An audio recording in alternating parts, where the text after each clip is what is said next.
E aí, pessoal, chegamos a mais um episódio do podcast Aquarismo para Todos. Tudo bem com vocês? Espero que esteja tudo legal, com seus aquários também, os seus projetos, quem sabe. Então, nesse episódio aqui, não vou trazer nenhuma grande novidade. O assunto, eu já, obviamente, esse é o episódio 61, com certeza os outros 60 episódios eu falei sobre isso, né, que é a qualidade da água. Né? Você já viu o título, então já deve estar sabendo. Eu vou falar sobre a qualidade da água. E assim, por que eu já falei, por que você vai falar de novo e tal? Assim, cara, tem certas coisas que é bom a gente falar mais de uma vez para ajudar a fixar. Por isso que a gente sempre está falando de troca parcial de água, por exemplo, que é uma coisa importante, que tem gente que ainda pensa assim, cara, será que eu tenho que fazer mesmo? Então, é sobre isso, né? E eu acho que, dentro da minha missão aqui de ajudar vocês, eu acho que é uma ajuda a falar de pontos importantes. A qualidade da água é um ponto desse. Então, no final das contas, vou falar eu vou focar em questões da água, que eu, obviamente, já falei em vários outros episódios, tá? Mas agora a água vai ser o grande protagonista aqui desse episódio aqui, né? Muito eu agradeço aqui também por conta de um livro que eu li agora nas férias, que é o livro do Kleber Sá, do podcast Aquaflow. O livro se chama Jardim Subaquático, Criando em Aquário Plantado. E tem vários pontos importantes sobre qualidade da água. Mas aí quando for falar de plantado, eu entro mais nessa questão aqui, tá? E queria também agradecer o pessoal que manifestou, aí, o pessoal que ouviu o último episódio aí, a Jornada do Aquaradisco. Eu tenho aqui o Luiz Gustavo, deixou um comentário aqui no Spotify. Pô, obrigado aí pelo carinho, tá, Luiz Gustavo? Bacana mesmo. Eu sei que tem mais gente que tá ouvindo, tem alguns que falam pelo WhatsApp, alguns falam pelo Instagram. Instagram, você sabe, né? Eu sou meio relapso, né? Agora eu tô me catequizando a voltar a consultar o Instagram. E até para voltar a postar lá, vamos ver. Mas é isso, gente. Obrigado aí para todo mundo que segue ouvindo a gente. E eu vou aqui agora falar com vocês sobre qualidade da água. E por que isso é importante, né? Bom, se vocês não descobriram que isso é importante até agora, é complicado. Mas vamos lá, vamos enfatizar isso agora.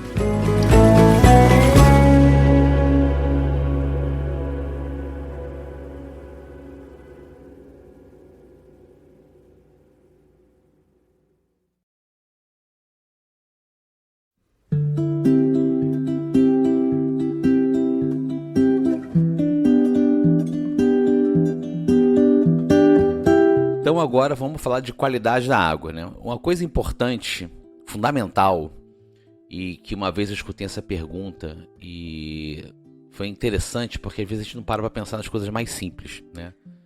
E me perguntaram assim, cara, por que ficar falando sobre cuidar da água é tão importante? E em determinado momento sabe que você dá um pulo fora, dá um passo atrás e começa a pensar de outras perspectivas, né? E comecei a realmente pensar. Aí vamos parar para comparar, por exemplo, com outros hobbies, né? Por exemplo, aí eu tô falando de pet, de modo geral, né? Você tem cão, você tem gato, você tem pássaro, você tem, sei lá, um lagarto, um outro bicho, você tem, sei lá, um furão. Você não se preocupa com a qualidade do ar, é o mesmo ar, né? No máximo, se você tem ali sei lá, vamos supor que você tem um São Bernardo, você tem um cachorro muito peludo, você se preocupa que está muito quente, né? Cachorro que sofre com calor, aquela coisa toda e tal.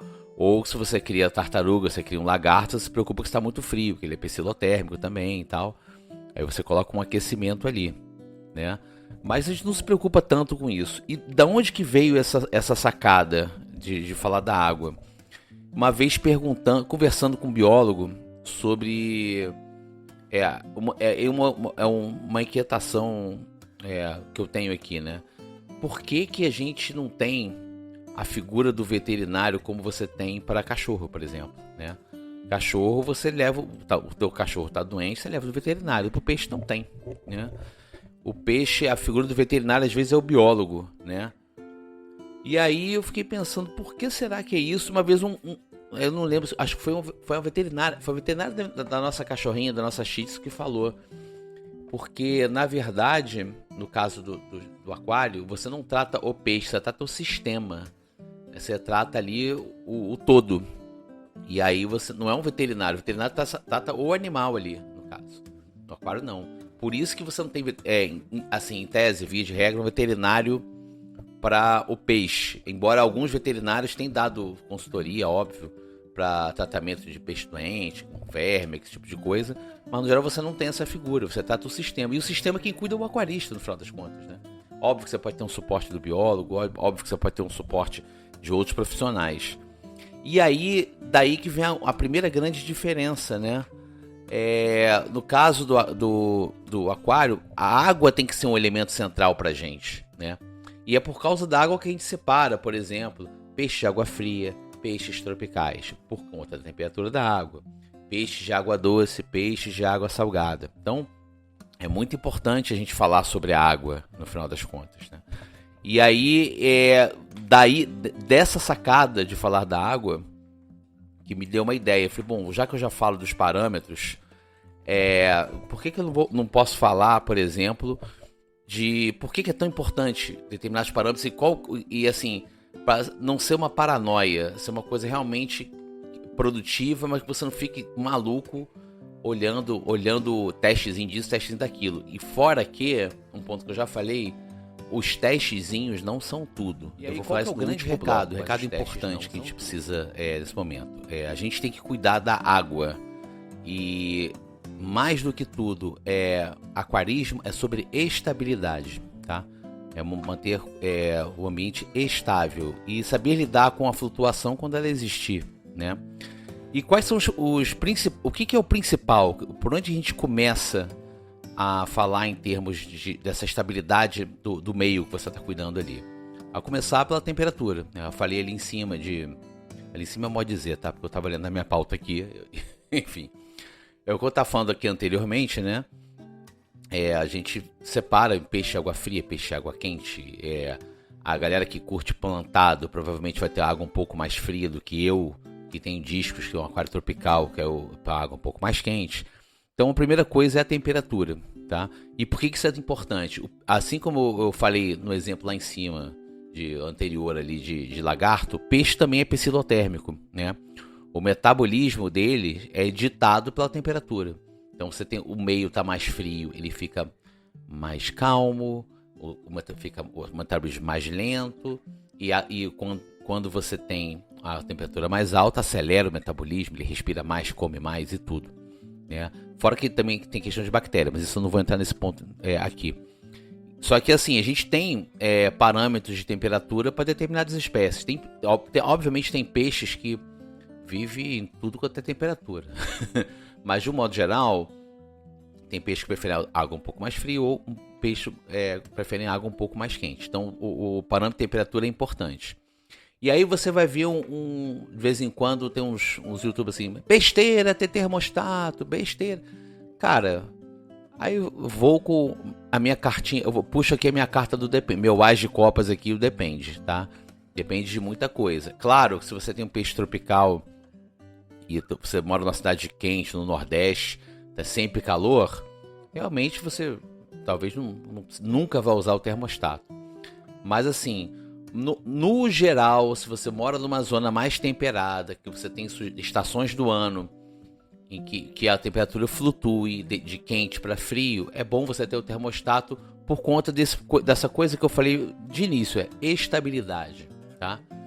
E um outro ponto, aí eu vou só mencionar para fazer o contraponto, galera que tem plantado e a galera que tem marinho, vai ter o outro lado, que é resfriar a água, especialmente quem mora em um lugar muito quente. Que não é legal essa água passar de 26 graus.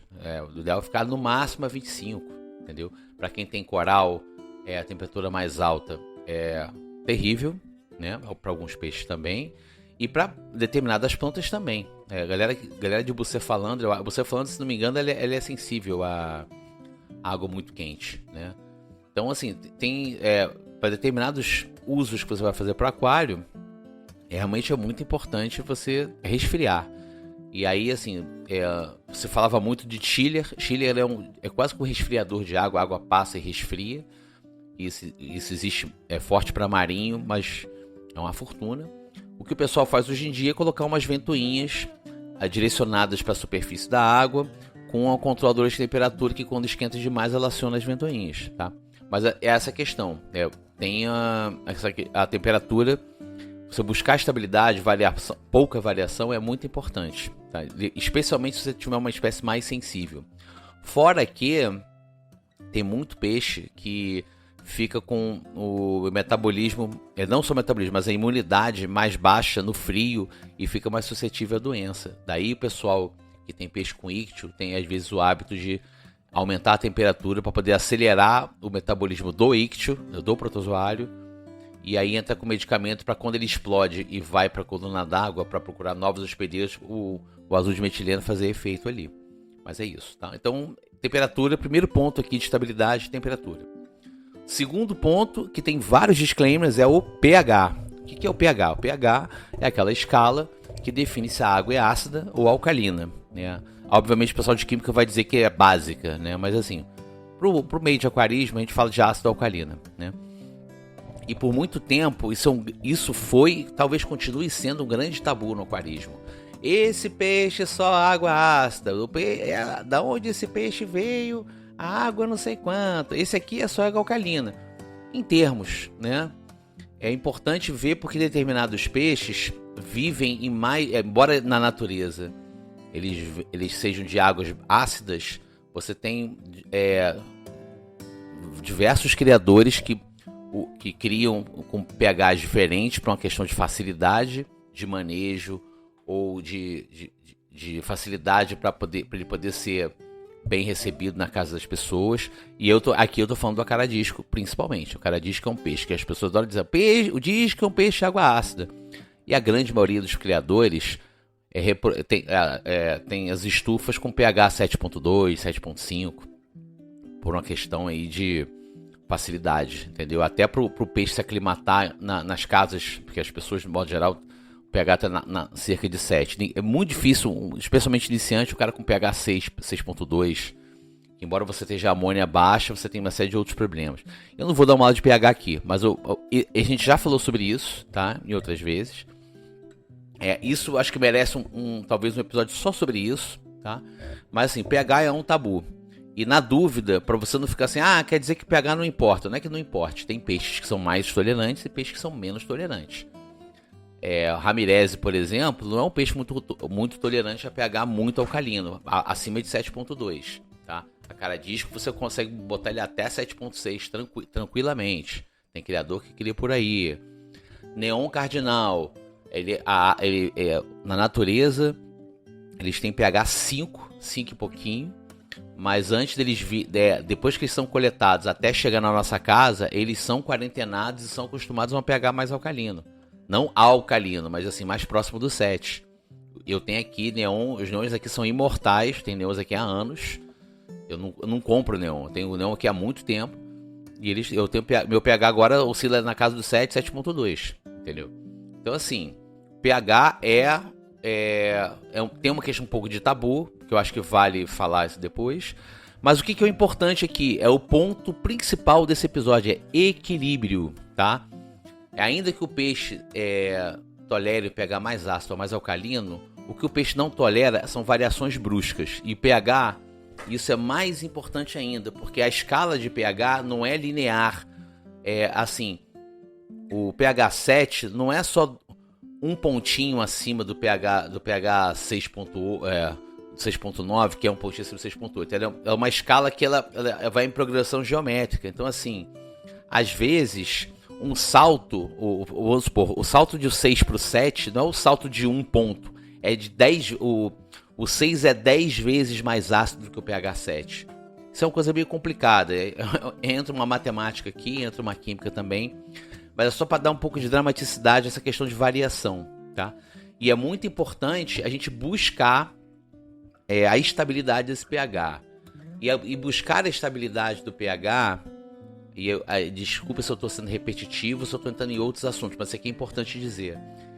Não significa você sair comprando alcalinizante e acidificante e ficar pingando todo dia no seu aquário e gastar uma fortuna. Significa você ter um aquário que seja mais resiliente não é a palavra, mas que seja mais estável mesmo, firme a questão do pH. E como você faz um pH mais firme? Você aumentando um negócio chamado reserva alcalina, que é o nosso próximo tópico, e é a dureza de carbonatos, tá? O pH só vai... quanto maior o KH, ou seja, maior a reserva alcalina do aquário, maior a quantidade de carbonatos dissolvidos, mais difícil é esse pH variar. E essa questão de variação de pH é importantíssima, especialmente para quem tem implantado com injeção de gás carbônico, porque a injeção de gás carbônico já tem o poder de acidificar a água. E é muito importante você ter essa salvaguarda do KH para que o meio não se torne inviável para os peixes que você tem ali dentro. Então, qual que é o grande ponto que eu falo aqui do pH? Equilíbrio. E esse equilíbrio você conjuga ele com um negócio chamado KH, que é a dureza de carbonatos, tá? Como se diz por aí, é o seguro de vida do aquário, o KH, tá? Que é o efeito tampão do seu aquário. Se você pode, por exemplo, no meu caso aqui, a água que eu pego da torneira, o KH é praticamente zero, tá? Se eu só pegar a água da torneira e aplicar, eu tenho uma variação louca de pH aqui no meu aquário, tendendo à acidificação, porque eu tive tronco muito tempo aqui. Na época que eu tinha um tronco enorme no aquário, eu cheguei a ter pH 6.0, 5.8, porque com a liberação de tanino, com as plantas, decomposição de matéria orgânica, de folhas, foi despencando o pH. E eu descobri isso numa época que eu tava com a minha fauna de discos, feliz e contente ali, mas eu queria aumentar o meu cardume de coridoras. Eu botava coridora, não durava 2 dias. Era por causa disso. Eu fui descobrir depois. E eu só consegui ter um aquário mais estável quando eu trabalhei esse KH. Eu já falei isso em outros episódios.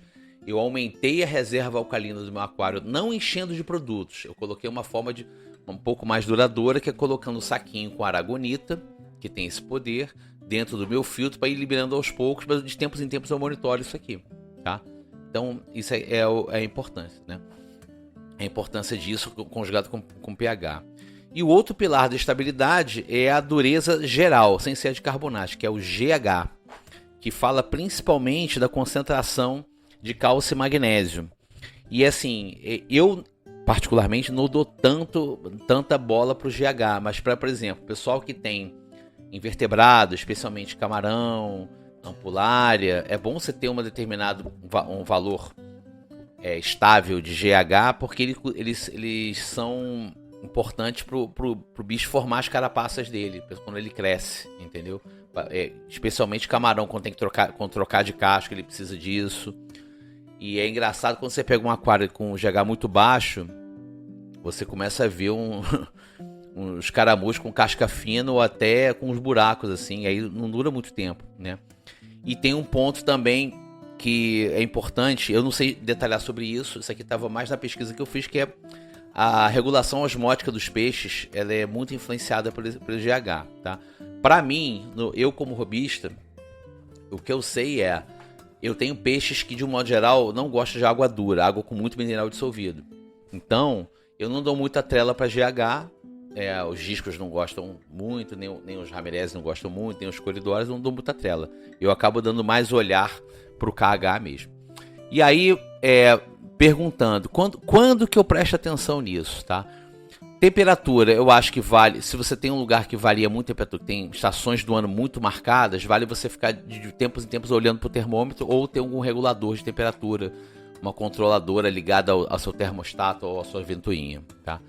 Agora, no geral, pH, KH e GH, eu acho que você não precisa ficar paranoico monitorando os parâmetros, porque não necessariamente você vai ter um problema aqui. É bom você ter uma ideia. Eu, por exemplo, meço a cada 15 dias, cada mês. Não precisa ter uma coisa assim tão obcecada, né, no cuidado deles, né? Então, assim, saindo da estabilidade, né, que são os elementos principais, vamos falar daqueles elementos que são muito variáveis e que são baseados na ciclagem, que são todos os elementos do ciclo do nitrogênio. Eu já falei diversas vezes sobre o ciclo do nitrogênio e eu acho que, assim, só relembrando rapidamente, que é o ciclo do nitrogênio? Os peixes eliminam fezes, ou tem folha que morre, tem matéria orgânica, tem restos de comida.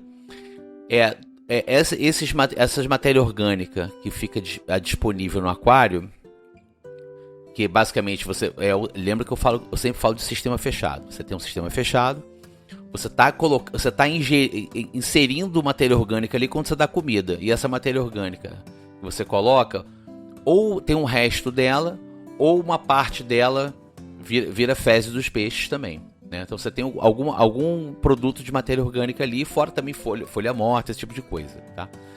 As bactérias presentes no sistema, tem um grupo de bactérias que vai decompor esses elementos.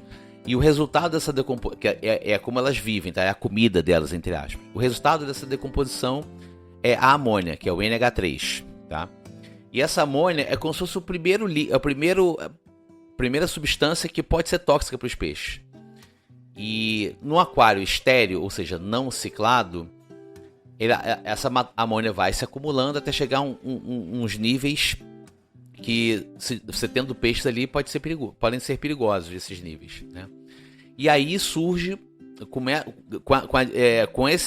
essa amônia disponível ali, surge um outro grupo de bactérias chamadas nitrosomonas, tá?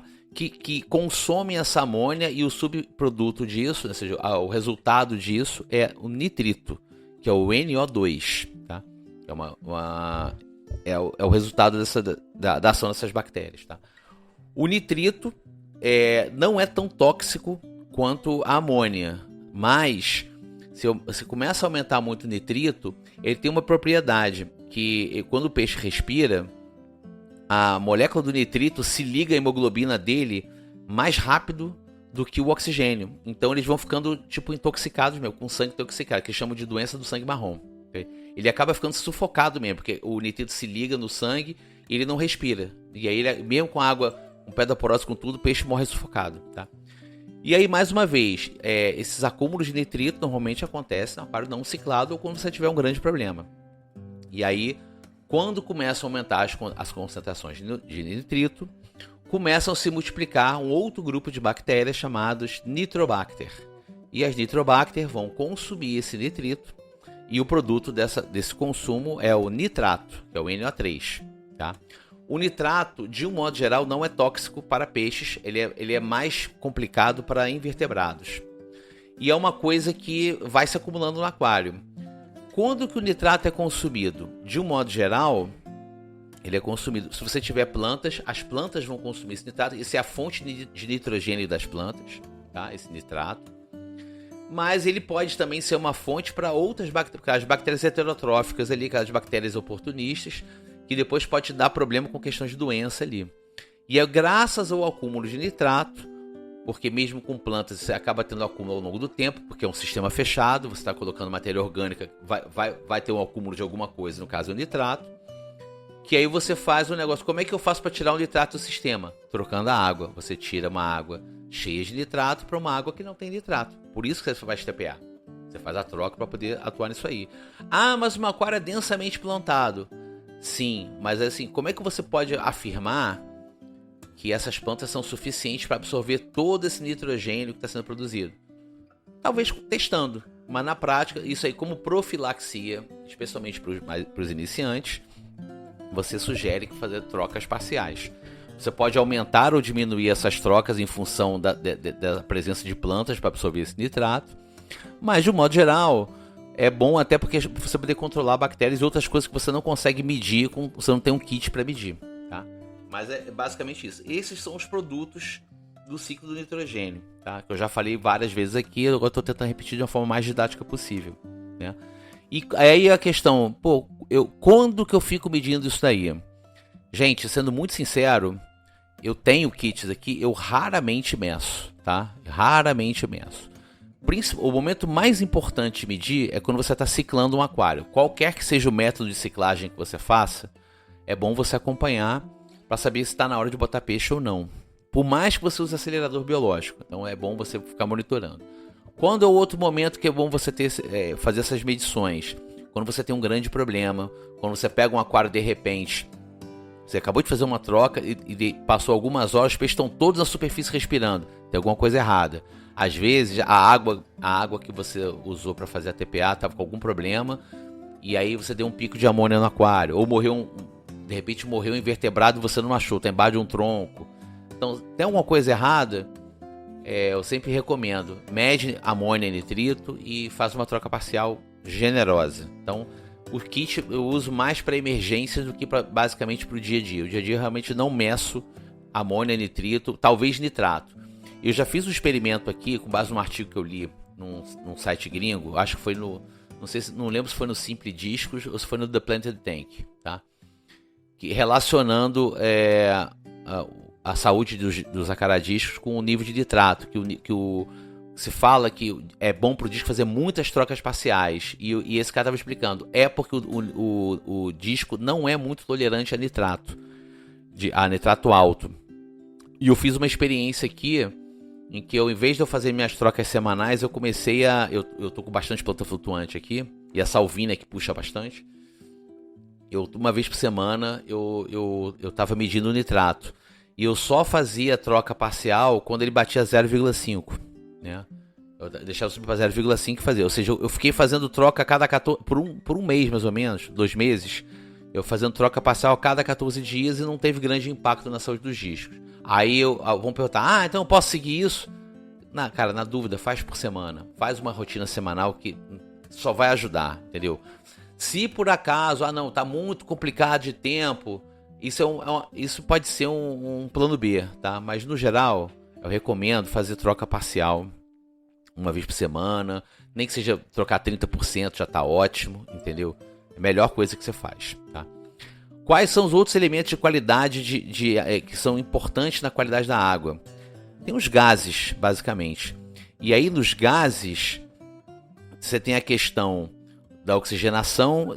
Se você tem uma fauna muito grande, às vezes é bom você ter uma pedra porosa para dar uma movimentada na água, para acelerar a troca gasosa na superfície. Agora, se você é do ramo dos plantados, e aí entra uma coisa muito importante, especialmente para a galera que tem uma coisa de alta demanda, um sistema de alta demanda que faz injeção de gás carbônico. Porque não só porque o gás carbônico é um outro elemento importante de você estar monitorando, e aí o pessoal do plantado, eu não tenho gabarito para falar sobre isso, né? O pessoal do plantado monitora a questão do gás carbônico também, sabe? A quantidade de gás carbônico, porque tem impacto no pH e tem impacto no KH, tá? É muito importante. E agora tem um outro ponto também, tem algumas plantas que ajudam demais no equilíbrio do aquário. Tem algumas plantas que consomem, além de fazer o consumo de nitrato, consomem às vezes a amônia diretamente, antes dele virar nitrito, tá? E assim, eu não consegui fazer uma pesquisa muito extensa aqui. Os exemplos que eu peguei de plantas que ajudam nesse sentido, que ajudam bastante, são das flutuantes, alface d'água e salvínia, que consomem bastante. E a salvínia eu tenho aqui em casa, realmente ajuda bastante. Eu só tenho que controlar para não cobrir completamente a superfície do aquário. Então quando eu faço as minhas trocas parciais aqui, eu dou uma reduzida aqui e deixo ela multiplicar de novo. E daquelas de coluna d'água, aquelas plantas de coluna d'água, elódia é muito, muito útil. Ela cresce rápido e ajuda a questão dos nutrientes. Especialmente o pessoal que está controlando alga, tá? Porque eu não vou estar muito nessa série, já falei sobre isso outras vezes. Eu tenho um episódio só sobre isso. A alga ela é oportunista, ela aproveita ou excesso de luz, ou excesso de nutriente, ou os dois, tá? E principal forma de você combater algas é você fazer com que as plantas ganhem a queda de braço de luz de nutrientes. E uma boa aliada para isso é a elódia, que cresce rápido pra caramba, você nem plantar, você pode deixar boiando. E se quiser plantar, tem as higrófilas também. Higrófila também é uma mão na roda para isso, tá? Agora, mais do que isso, é muito importante aproveitar esse momento de plantado para falar para vocês do Kleber, o Kleber Sá, do podcast Aquaflow, que faz lives toda semana, faz mais de uma live, tem um clube de membros super bacana também, fazem sorteio, e ele acabou de escrever um livro agora sobre aquários plantados, que pega desde o cara muito iniciante, fala muito sobre qualidade de água, a leitura do livro dele, como eu já falei aqui na introdução, influenciou essa pauta. E aí, nada melhor do que o próprio Kleber para dar o recado para vocês. Então, com a palavra aqui, o Kleber Sá, do podcast Aquaflow. Fala, galera. Eu sou o Kleber Sá, do Aquaflow Podcast. Eu tô passando aqui nesse podcast maravilhoso sobre aquarismo, junto com o Eduardo, para dar um recado para vocês. Importante demais você entender que água não é tudo igual. A água pode ser diferente e muito diferente uma da outra, e o importante é que você proporcione a melhor água possível para o seu peixe. Eu acabei de escrever um livro a respeito de aquário plantado, onde inclusive um capítulo é justamente essa a abordagem, a qualidade da água. Se você tem interesse em conhecer mais e como começar um aquário plantado do completo zero, você precisa conhecer o meu livro, Jardim Subaquático, Criando em Aquários Plantados. Esse é um livro que vai te levar de um estágio inicial para um estágio intermediário, com certeza. Você pode adquirir entrando em contato com a gente através das nossas redes sociais. A gente tem um Instagram, Aquaflow Podcast, e a gente está também no YouTube.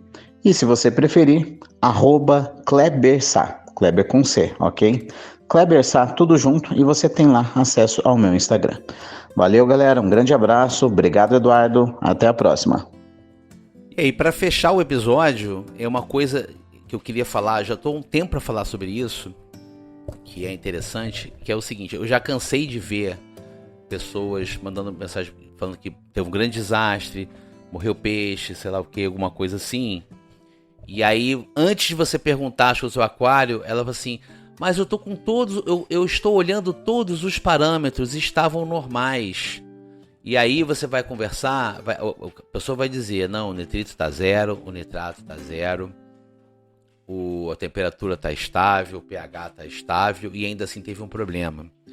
E aí é o que eu já falei isso em algum episódio desses problemas, eu vou repetir: nem tudo que acontece no aquário é monitorável, existe kit para você monitorar, tá? Então, por isso que tem um dos motivos que você tem prática de fazer troca parcial, tá? Porque nem tudo é monitorável. Aí muitas vezes é isso. O cara fala que tem todos os parâmetros sob controle, tudo estável, mas o cara não faz troca parcial. E o aquário do cara deve estar uma sopa de bactéria. Quantidade de matéria orgânica que está bombando. Ou então, de repente, nitrato mesmo. O cara normalmente faz teste de amônio de nitrito, não monitora o nitrato. O nitrato pode estar nas alturas. Dependendo do peixe, isso pode ser, né?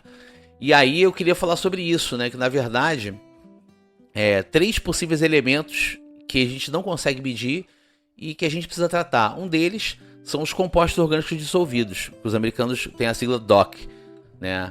Dissolved Organic Compounds, né? Que são proteínas, restos de comida, ou a parte da comida que dissolve, o peixe não come, fica ali dissolvida na água.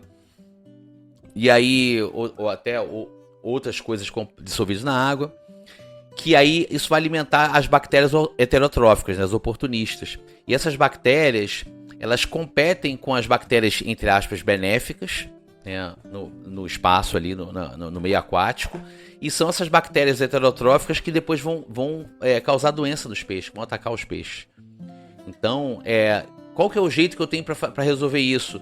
Você tem que diminuir a quantidade de compostos dissolvidos, ou seja, fazer uma troca parcial. Os gringos, né, os americanos principalmente, eles têm um medidor disso, que é a caneta de TDS. O que é TDS? Total Dissolved Solids. Esse número do TDS, que é partes por milhão, a quantidade X partes por milhão de compostos dissolvidos, ela engloba todos os minerais, ou seja, tem o GH e o KH, e também os compostos orgânicos. Então, se você tem uma caneta de TDS e você monitora, você consegue fazer um paralelo para isso. O TDS começa a crescer muito, mesmo que você esteja, às vezes, um KH baixo, GH baixo, você pode estar com a água cheia de coisa dissolvida ali, tá? E além disso, isso pode provocar um outro problema, com os peixes, um aquário que está, às vezes, cheio de coisa ali que você não enxerga a olho nu, tá? Por mais que, e aí o filtragem não vai pegar isso, tá? Isso não passa no filtro, tá? Aquilo fica ali na água, entendeu? E o aquário vai ficando lotado com a água pesada, digamos assim, água que eles chamam de água velha, etc e tal. os peixes vão ficando estressados. E quando eles ficam estressados, eles liberam substância, liberam cortisol na água, né? E esse cortisol, esse resultado do estresse, também ajuda a piorar a situação. E não tem teste que meça isso, tá? O único jeito de você resolver isso é fazer troca parcial, entendeu? Não adianta. Ah, mas o aquário, eu vi falar que tem um método da Diana Wallstad que não precisa. Cara, tem todo um livro que a Diana Wallstad escreveu para um aquário autociclante, autossuficiente, que não precisa fazer nada. Super difícil, tem que ter uma massa de plantas gigante, peixes pequenos.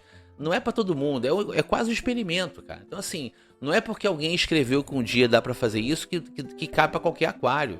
A maior parte dos aquários que a gente tem não dá para fazer isso. E aí é o que eu costumo dizer, é um sistema fechado. Você está colocando coisa, para você não ter dor de cabeça, troca parte dessa água, coloca uma água limpinha, sem nada dissolvido. Isso aí ajuda a controlar o sistema. Não é difícil, entendeu, gente? Então eu queria fechar esse episódio com isso, né? Ou seja, com os principais pontos que eu entendo que são importantes para a qualidade da água. O recado do Kleber, que é muito interessante. Que bom que ele pôde participar e deixar o recado dele.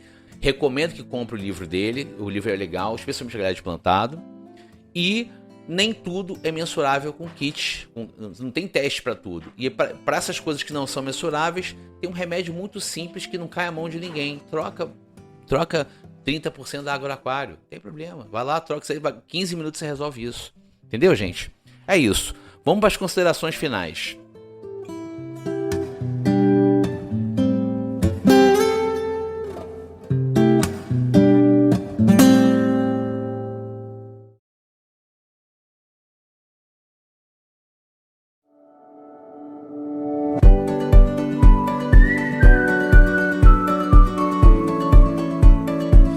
Pessoal, eu espero que essa pauta tenha agregado para vocês, tenha ajudado a elucidar.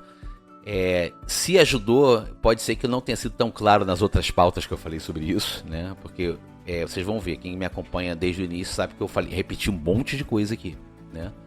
Talvez botado uma coisa outra a mais, mas enfim, eu falei um monte de coisa aqui. O recado final que eu deixo aqui para vocês é estabilidade, tá? E para não pirar nos parâmetros, você vai olhar e tal de tempos em tempos, mas para não pirar nos parâmetros, tá? O mais importante é estabilidade, tá? E assim, o que você tem que achar importante? É mais importante você fazer trocar parte da água do que você monitorar pH e essas coisas. É isso que para mim é isso. Eu posso passar meses sem monitorar, sem fazer teste algum na água, mas eu não passo mais do que 2 semanas sem trocar pelo menos 30% da água. Isso é o principal, tá? Queria deixar meu muito obrigado aqui pro Kleber por ter gentilmente deixado o recado dele aqui, ainda que tenha sido jabá do livro dele, tá? A galera de plantado, eu sei que tem uma galera de plantado que me ouve, vale conferir. É um livro que pega a mão do iniciante e leva para conceitos um pouco mais avançados, tá? Acho isso bem bacana. E interajam com ele lá, podem interagir por aqui também, tá? Se você chegou até aqui, espero que tenha, mais uma vez, que tenha sido de bom uso o que eu falei, o que eu troquei com vocês. Qualquer dúvida, quiser falar alguma coisa, deixa comentário lá no painel de comentários do Spotify, se você veio pelo Spotify. Se veio pelo YouTube, pode deixar um recado lá no YouTube, que isso aqui é fácil e notifica rapidinho.